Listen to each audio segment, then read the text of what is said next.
والله ربين قافه إنه مجال قبا إلما نماتي في بنين سود وكانوا بنين زوت هيرو الدباسو إلما نما سمو كنيفي إلما نما سمو أقل لني قبا شهوة لني قبا لتشمو شهوة كنا مانج قدشو نسا سمو رت ديبند تاجي شورا بنين زوت هم يلالتو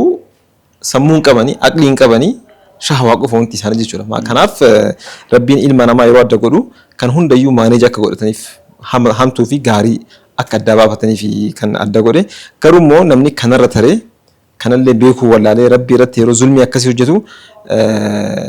namarraa dhokatee ta'e waan ajaa'ibu keessa namarraa dhokannee zulmii gurguddaa kana yeroo rabbii irratti hojjennu rabbiin nu qabaa kana ni daganna beeki rabbiin immoo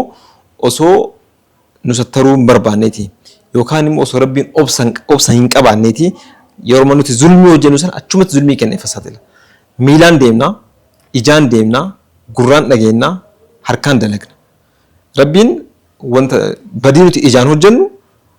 gara fuulduraatiif akka hin hojjenne yoo godhuu barbaade maal nu godhe ija keenya nurra jaamsee jechuudha haadha kana jaamsee borsan jaamsee godhu ija keessa jaamsuu ni danda'a miila nuti deemnee gara badiitti ittiin deemnu kan ammoo akka hin deemne gochuu ni danda'a harka nuti tuttuinee hojjennee waan badii hojjennu kan ammoo akka hin hojjenne gochuu ni danda'a san hundarraa iyyuu immoo darbee guutuutti wanta akka hojjenne godhuu ni danda'a maaliifi rabbiin obsaadha badii kennaleen nu sattara yoommoo gaaf tokko tawbaa godhanii gara kee deebi'an jedhee waan eeguufi galee gaafa deebi'anoo rabbiin gammachuun inni gaafsan gammadu jenna gammachuu daran guddaa